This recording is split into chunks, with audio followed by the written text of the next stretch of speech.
हरे कृष्णा। सभी वैष्णव भक्तों के चरणों में कोटि कोटि दंडवत प्रणाम। मैं राधा कश्यप आपका स्वागत करती हूँ। दीक्षित नाम राधिका प्राण वल्लभ देवी दासी। और आज का जो हमारा टॉपिक है वो है कर्म अनिवार्य हैं। कर्म अनिवार्य हैं। तो ये जो टॉपिक है ये हमारे परम पूज्य गुरुदेव महाराज जी ने बुक लिखी है, तो इसी में से हम कुछ बताने का प्रयास कर रहे हैं कि कर्म अनिवार्य है। जीव आत्मा चाहे वह आध्यात्मिक देह में हो अथवा भौतिक देह में, चाहे वह मनुष्य देह में हो अथवा चींटी, कृमि, पक्षी, वृक्ष आदि कोई भी वह कर्म के बिना नहीं रह सकता। तो कुरुक्षेत्र युद्ध प्रारंभ होने के पूर्व अर्जुन अपने नियत कर्म युद्ध को नहीं करना चाहता था। वह विचार कर रहा था कि वह युद्ध करके जनसंहार करने से अच्छा है कि दुर्योधन को राजा बना रहने दे और स्वयं भिक्षावृत्ति का जीवन यापन कर ले। परंतु तब श्री कृष्ण ने उन्हें स्मरण कराया कि मनुष्य को उसके गुणों के अनुसार कर्म करना ही पड़ेगा। कर्मों का परित्याग असंभव है और निंदनीय है। तो हम जो भी कार्य करते हैं, जो भी कर्म करते हैं तो वो करना है, उनको त्यागना निंदनीय है। तो हम जैसे यहाँ पर बहुत सारी जिम्मेदारियों को भी ले सकते हैं, जैसे कि एक माँ का बच्चा होता है, माँ उसकी देखभाल बचपन से करती है, उसको जन्म देती है, पालन पोषण करती है, फिर सोचती है कि मेरा बेटा मेरे सुख में आगे सहायक बनेगा, लेकिन बच्चा ऐसा नहीं करता है। तो ये है कर्मों को त्यागना, गुणों को मतलब जो भी उसका कार्य है उसको त्यागना। तो कर्म को त्यागना कभी नहीं चाहिए, निंदनीय है। तो जैसे कि कभी किसी स्त्री और पुरुष का विवाह होता है तो पुरुष को ऐसा लगता है कि इनके साथ हमारा नहीं बन सकता, तो अपना अलगाव कर लेता है। तो ये भी निंदनीय है, नहीं करना चाहिए, चाहे वो स्त्री हो या पुरुष हो। अपने जिम्मेदारियों को अगर अच्छे से निभाएंगे, कर्तव्य परायण बनेंगे तो कभी भी रिश्ते में कोई अलगाव होगा ही नहीं। लेकिन आज के समय में कलयुगी मनुष्यों की वृद्धि ना भ्रष्ट है, तो वो कोई भी कार्य करना नहीं चाहते, कोई भी जिम्मेदारी लेना नहीं चाहते हैं। श्रीमद् भगवद गीता में भगवान कह रहे हैं, 3 अध्याय के 5वें श्लोक में कहते हैं, ना ही कश्चित् क्षणमपि जातु तिष्ठति अकर्म कृत कार्यते हि अवसा कर्मा सर्व प्रकृति जय गुणे। प्रत्येक व्यक्ति को प्रकृति से अर्जित गुणों के अनुसार विवश होकर कर्म करना पड़ता है। अतः कोई भी एक क्षण भर के लिए बिना कर्म किए नहीं रह सकता। अब यहाँ पर देहधारी जीव का प्रश्न जीवन का प्रश्न नहीं है, अपितु आत्मा का यह स्वभाव है कि वह सदैव सक्रिय रहता है। महाराज जी यहाँ पे लिख रहे हैं, जीव चाहे अत्यंत निष्क्रिय है क्यों ना हो, उसे भोजन करने, श्वास लेने, सोने, स्वयं की रक्षा करने आदि के लिए कर्म करना ही पड़ता है। अतः जीव और कर्मों को पृथक नहीं कर सकते, अर्थात अलग नहीं कर सकते। कर्म और जीव को अलग आप कर ही नहीं सकते। वन का राजा सिंह जो बड़ा आलसी ही क्यों ना हो, उसे उदर भरण के लिए उठकर शिकार करना ही पड़ता है। मृग स्वयं उसके मुख में प्रवेश नहीं करेगा। ना ही सुप्तस्य सिंहस्य प्रविशन्ति मुखे मृगः। इस प्रकार चूंकि कर्म अनिवार्य है, अतः प्रत्येक जीव को अपने गुणों के आधार पर अपने वृत्तिपरक कार्यों को करना ही पड़ेगा, अन्यथा उसे पाप का भागी बनना पड़ेगा। अगर कोई अपने कर्म नहीं करेगा, जो जिम्मेदारी कर्तव्य है, तो उसको पाप भुगतना पड़ेगा। अब भगवान यहाँ पे 18वें अध्याय के 47वें श्लोक में कह रहे हैं, श्रेयान स्वाधर्मा विगुणा परधर्मात् सुअनुष्ठितात् स्वभाव नियत कर्म कुर्वन्ना आप्नोति किल्बिषम्। अर्थात अपने वृत्तिपरक कार्य को करना, चाहे वह कितना ही त्रुटिपूर्ण ढंग से क्यों ना किया जाए। अन्य किसी के कार्य को स्वीकार करने और अच्छी प्रकार से करने की अपेक्षा अधिक श्रेष्ठ है। अपने स्वभाव के अनुसार निर्दिष्ट कर्म कभी भी पाप से प्रभावित नहीं होते। भगवत गीता में मनुष्य के वृत्तिपरक कार्य स्वधर्म का निर्देशन है, जैसा कि पूर्व ब्राह्मण, क्षत्रिय, वैश्य तथा शूद्र कर्तव्य उनके विशेष प्राकृतिक गुणों स्वभाव के द्वारा निर्दिष्ट हुए होते हैं। किसी को दूसरे के कार्य का अनुकरण नहीं करना चाहिए। जो व्यक्ति स्वभाव से शूद्र के द्वारा किए जाने वाले कर्म के प्रति आकृष्ट हो, उसे अपने आप को झूठे ही ब्राह्मण नहीं कहना चाहिए, भले ही वह ब्राह्मण कुल में क्यों न उत्पन्न हुआ हो। इस तरह प्रत्येक व्यक्ति को चाहिए कि वह स्वभाव के अनुसार कार्य करे। कोई भी कर्म निष्कृष्ट गर्हित नहीं है। यदि वह परमेश्वर की सेवा के लिए किया जाए, ब्राह्मण का वृत्तिपरक कार्य निश्चित रूप से सात्विक है। लेकिन यदि कोई मनुष्य स्वभाव से सात्विक नहीं है, तो उसे ब्राह्मण के वृत्तिपरक कार्य धर्म का अनुकरण नहीं करना चाहिए। क्षत्रिय या प्रशासक के लिए अनेक गर्हित बातें हैं। क्षत्रिय के शत्रुओं का वध करने के लिए हिंसक होना पड़ता है। कभी कभी कूटनीति में झूठ बोलना पड़ता है। ऐसी हिंसा तथा कपट राजनीति मामलों में चलता है। लेकिन क्षत्रिय से यह आशा नहीं की जाती कि वह अपने वृत्तिपरक कर्तव्य त्याग कर ब्राह्मण के कार्य करने लगे। तो यहाँ पर कितना सुंदर प्रभुपाद जी बता रहे हैं कि जैसे जिस कुल में या जैसे भी गुण में धर्म में जन्म लिया है, तो उसको उसी प्रकार के कार्य करने चाहिए। जैसे कि एक क्षत्रिय है, तो उसका कार्य क्या है कि अपनी प्रजा की रक्षा करना। जो एक राजा होता है, उसका कार्य क्या है कि अपने प्रजा की रक्षा करना, न कि उसको ब्राह्मण बन जाना।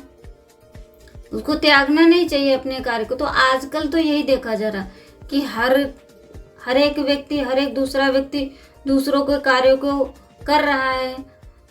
जैसे कि उस जो ब्राह्मण नहीं है, वो ब्राह्मण के पद पे बैठा है, और जो शूद्र है, शूद्र क्या कर रहा है? क्षत्रिय बनने का प्रयास कर रहा है। तो ठीक है, यहाँ पे जैसे जो जरूरी नहीं कि आप क्षत्रिय कुल में जन्म लिए हो तो आप ब्राह्मण कुल में जन्म लिए हो तो वही आप कार्य करो। क्योंकि देखा जाता है कि ब्राह्मण कुल में जन्म लेने वाला व्यक्ति नीच से नीच कार्य करता है, अवैध चीजों का सेवन करता है, और एक चांडाल कुल में जन्म लेने वाला व्यक्ति भगवान की सेवा करके वो ब्राह्मण बन जाता है। तो अपने कार्यों को कभी भी त्यागना नहीं चाहिए।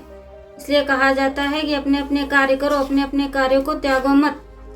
मनुष्य को चाहिए कि परमेश्वर को प्रसन्न करने के लिए कार्य करे। अर्जुन क्षत्रिय था, उदाहरण के तौर पे कहा जा रहा है कि अर्जुन क्षत्रिय था, वो दूसरे पक्ष से युद्ध करने से बच रहा था। लेकिन यदि ऐसा यह युद्ध भगवान के लिए करना पड़े तो पतन से घबराने की आवश्यकता नहीं है। कभी कभी व्यापारिक क्षेत्र में व्यापारी को लाभ कमाने के लिए झूठ बोलना पड़ता है। यदि वह ऐसा नहीं करे तो उसे लाभ नहीं हो सकता। कभी कभी व्यापारी कहता है, अरे मेरे ग्राहक भाई, मैं आपसे कोई लाभ नहीं ले रहा। लेकिन हमें यह समझना चाहिए कि व्यापारी बिना लाभ के जीवित नहीं रह सकता। अतएव यदि व्यापारी यह कहता है कि वो कोई लाभ नहीं ले रहा, एक सरल झूठ समझना चाहिए।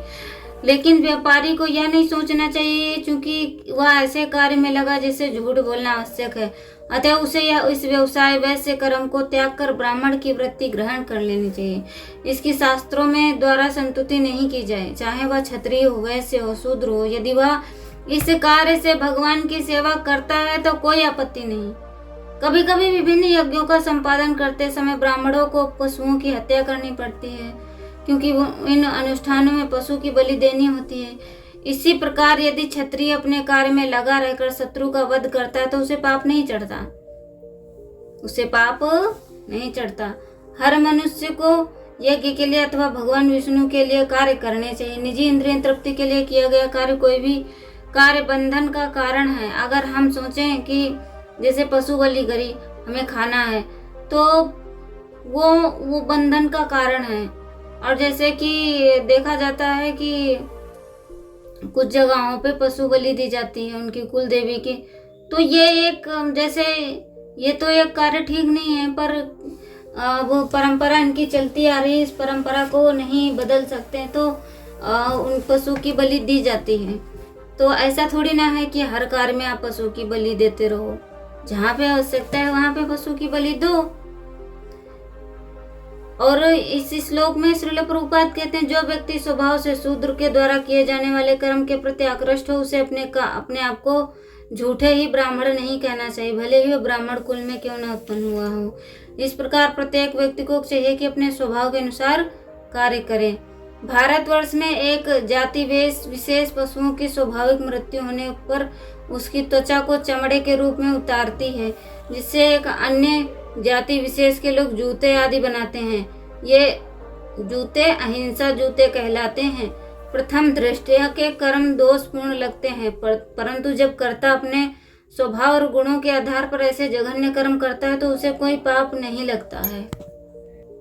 तो उसे कोई मतलब जैसे उसका अगर चांडाल कुल में जन्म हुआ तो ऐसे कुल में जन्म हुआ तो उसको ऐसे मृत पशुओं का जो उसकी त्वचा होती है उसके चमड़े के रूप में उतरती है, तो उसका तो ये कार्य हो गया, लेकिन उसको अपराध नहीं लगेगा।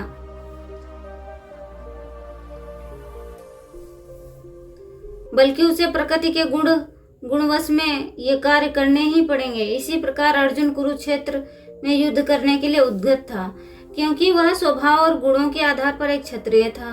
प्रथम दृष्टया युद्ध में कौरवों को सेना सहित मारना दोषपूर्ण लग सकता था, परंतु चूंकि अर्जुन क्षत्रिय था अतः युद्ध कर्म दोषपूर्ण नहीं था।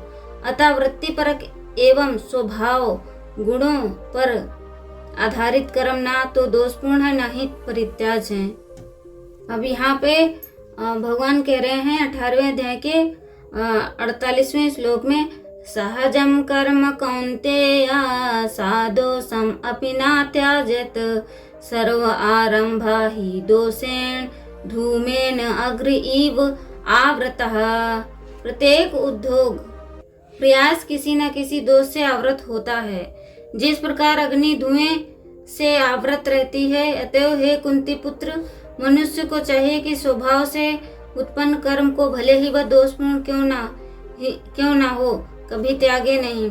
जैसे उसका हर एक कार्य होता है तो उसको त्यागना नहीं चाहिए, चाहे वो दोषपूर्ण क्यों ना हो। बद्ध जीवन में सारा कर्म भौतिक गुणों से दूषित रहता है। यहाँ तक कि ब्राह्मण तक को ऐसे यज्ञ करने पड़ते हैं जिसमें पशु हत्या अनिवार्य है।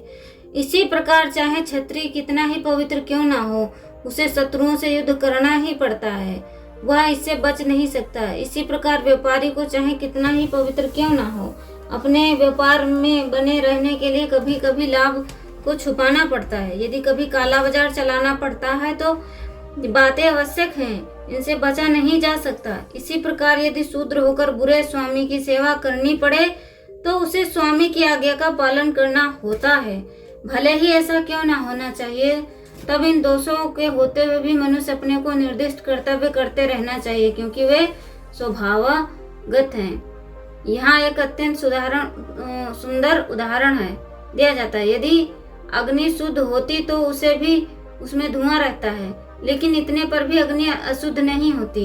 अग्नि में धुआं होने पर भी अग्नि समस्त तत्वों में शुद्धतम मानी जाती है। यदि कोई क्षत्रिय की वृत्ति त्याग कर ब्राह्मण की वृत्ति ग्रहण करना पसंद करता है तो उसकी कोई निश्चिंतता नहीं है। ब्राह्मण वृत्ति में कोई अरुचिकारी कार्य नहीं होंगे। अतएव कोई यह निष्कर्ष निकाल सकता है कि संसार में प्रकृति के कलमश से कोई भी पूर्णता मुक्त नहीं है। इस प्रसंग में अग्नि तथा धुएं का उदाहरण अत्यंत उपयुक्त है। यदि जाड़े के दिनों में कोई अग्नि को कोयला निकालता है तो कभी कभी धुएं से आंखें तथा शरीर के अन्य भाग दुखते हैं, लेकिन इन प्रतिकूल परिस्थितियों के बावजूद भी अग्नि को तापा जाता है। इसी प्रकार किसी को अपनी सहज वृत्ति इसलिए नहीं त्याग देनी चाहिए कि कुछ बाधक तत्व आ गए हैं, अपितु कर्म मनुष्य को चाहिए कि कृष्ण भावनामृत में रहकर अपने वृत्तिपरक कार्य से परमेश्वर की सेवा करने का संकल्प ले। यही शुद्धि अवस्था है। जब कोई वृत्तिपरक कार्य भगवान को प्रसन्न करने के लिए किया जाता है तो उसे कार्य से सारे दोष शुद्ध हो जाते हैं। जब व्यक्ति से संबंधित कर्मफल शुद्ध हो जाते हैं तो मनुष्य अपने अंतर का दर्शन कर सकता है। यही आत्म साक्षात्कार है। तो यहाँ पर कितना सुंदर उदाहरण है कि यदि कोई आपका दुष्ट स्वामी तो उसकी सेवा करनी पड़ेगी। तो जैसे आज के कलयुग में देखा जाता है कि किसी के मालिक ने थोड़ा सा डांटा तो बस वहां से काम छोड़ देते हैं। नहीं, आप यहाँ से छोड़ के जा रहे हो तो अगले कहीं और भी तो आपको डांट पड़ेगी जो आप अच्छे से नहीं करेंगे। तो अपने कार्य कर्तव्य धर्म को कभी त्यागना ही नहीं चाहिए, नहीं त्यागना चाहिए। तो महाराज जी यहाँ पे बहुत सुंदर उदाहरण लिखते हैं। जिस प्रकार अब यहाँ पर निष्कर्ष यह है कि जिस प्रकार ना तो जल से उसकी तरल विलग की जा सकती, ना अग्नि से उष्मा विलग की जा सकती, इसी प्रकार जीव के उसके नित्य कर्म से विलग नहीं किया जा सकता। जो भी कार्य मिलता है, जो भी कर्म मिलता है, उसको अच्छे से करने चाहिए। अब यहाँ पर एक विशेष बात है, यहाँ पर एक बड़ी भारी शंका पैदा होती है कि एक आदमी कसाई के घर पैदा हुआ होता है, तो उसके लिए कसाई का कर्म सहज साथ ही पैदा हुआ है, स्वाभाविक है, स्वभाव नियत कर्म करता है, वह मनुष्य पाप को नहीं प्राप्त होता। तो क्या कसाई के कर्म का त्याग नहीं करना चाहिए? अगर उसको कसाई के कर्म का त्याग नहीं करना चाहिए तो फिर निषिद्ध आचरण कैसे छूटेगा, कल्याण कैसे होगा? इसका समाधान है कि स्वभाव नियत कर्म हुआ होता है जो विहित हो, किसी रीति से निषिद्ध नहीं हो, अर्थात उसमें किसी का भी अहित ना हो। जो कर्म किसी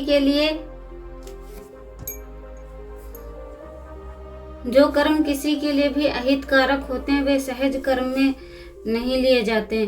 कर्म आसक्ति कामना के कारण पैदा होते हैं।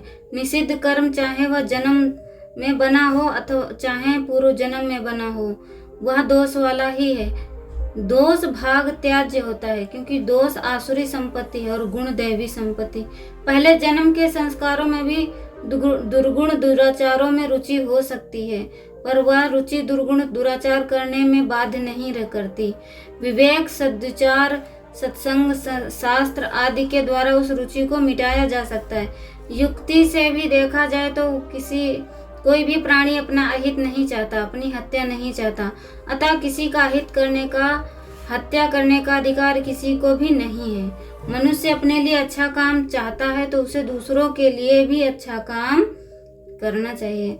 शास्त्रों में देखा जाए तो यही बात है कि जिनमें दोष होते हैं, पाप होते हैं, अन्याय होते हैं, वे कर्म वैकृत हैं, प्राकृत नहीं हैं, अर्थात वे विकार से पैदा होते हैं, स्वभाव से नहीं।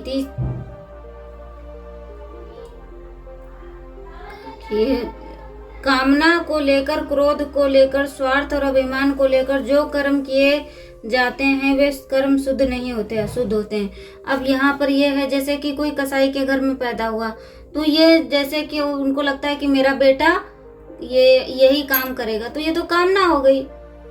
क्यों? किसी की हत्या करने का किसी को अधिकार नहीं है, तो वो अच्छे कर्म भी कर सकता है। वो कोई इंसान भला अपनी हत्या चाहता है? नहीं चाहता ना, तो ऐसे दूसरों पर भी तो ये चीज लागू होती है।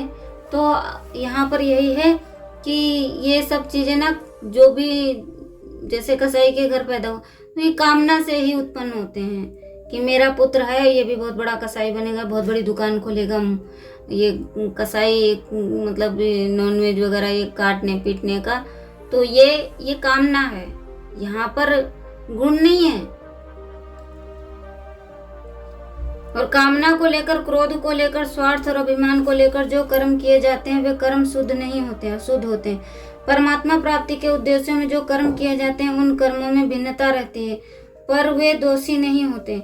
ब्राह्मण के घर जन्म होगा, ब्राह्मणोचित कर्म होंगे, शूद्र के घर जन्म होगा तो शूद्रोचित कर्म होंगे, पर दोषी भाग किसी में भी नहीं होगा। दोषी भाग सहज नहीं है, स्वभाव नियत नहीं है। दोष युक्त कर्म स्वाभाविक हो सकते हैं, पर स्वभाव नियत नहीं हो सकते हैं। एक ब्राह्मण को परमात्मा तत्व की प्राप्ति हो जाए तो वह प्राप्ति होने के बाद वह वैसी ही पवित्रता से भोजन बनाएगा जैसी पवित्रता से ब्राह्मण को रहना चाहिए, वैसी ही पवित्रता से रहेगा। ऐसे ही एक अत्यंत को परमात्मा की प्राप्ति हो जाए तो वह जूठन भी खा लेगा, जैसे पहले रहता था वैसे ही रहेगा। परंतु ब्राह्मण ऐसा नहीं करेगा, क्योंकि पवित्रता से भोजन करना उसका स्वभाव नियत कर्म है, जबकि अत्यंत के लिए जूठन खाना दोषी नहीं बताया गया है। इसके लिए सिद्ध महापुरुषों में एक से एक विचित्र कर्म होते हैं, पर वे दोषी नहीं होते। उनका स्वभाव राग द्वेष से रहित होने के कारण शुद्ध होता है। पहले किसी पाप कर्म से कसाई घर जन्म हो गया तो वह जन्म का पाप फल भोगने के लिए हुआ है, पाप करने के लिए नहीं। पाप का फल जाति आयु भोग बताया गया है, नया कर्म नहीं बताया गया। तो जैसे किसी कसाई के घर में जन्म हो गया तो उसको अपने कर्म के कारण उसके घर में जन्म हुआ, तो उसका ये मतलब नहीं बनता है, उसका ये कर्तव्य अधिकार नहीं है कि वो भी कसाई बनेगा। तो यहाँ पर यही बताया जा रहा है, बहुत अच्छा बताया गया है। अगर ये सारी बातें व्यक्ति अपने जीवन में लागू करेगा ना तो कभी दुखी होगा ही नहीं, उसको दुख का आभास होगा ही नहीं और वो कर्मों के लिए रोएगा नहीं। तो ये कर्म अनिवार्य है, बहुत अच्छा बताया गया है। कर्म करने में वह स्वतंत्र है, यदि उसका चित्त शुद्ध हो जाए तो वह कसाई आदि का कर्म नहीं कर सकेगा। एक संत ने किसी से कहा कि अगर कोई अपना धर्म पशुओं को मारना ही मानता है तो वह क्या करे। तो उस संत ने बड़ी दृढ़ता से कहा कि यदि वह अपने धर्म के अनुसार ही लगातार 3 वर्ष तक पवित्रता पूर्वक भगवान के नाम का, अपने इष्ट के नाम का जप करे तो वह फिर मार नहीं सकेगा, कारण कि उसका पूर्व जन्म का अथवा यहाँ का जो स्वभाव पड़ा हुआ है वह स्वभाव दोषी है। यदि सच्चे हृदय से ठीक परमात्मा की प्राप्ति चाहेगा तो वह कसाई का काम नहीं कर सकेगा, उसमें अपने आप ग्लानि होगी, उपरति होगी, बिना कहे सुने उसे सद्गुण स्वभाव आएंगे। रामचरितमानस में सबरी के प्रसंग में आता है, भगवान राम ने सबरी से कहा, नवधा भक्ति कहूँ तो ही पाही, सावधान सुन धर्म मन माही। फिर 9 प्रकार की भक्ति कहकर अंत में भगवान ने कहा, सकल प्रकार भगत दृढ़ तोरे। तात्पर्य यह है कि भगवान 9 प्रकार की भक्ति 9 प्रकार की होती है, इसमें सबरी को पता नहीं है, परंतु सबरी सब प्रकार की भक्ति स्वाभाविक की है।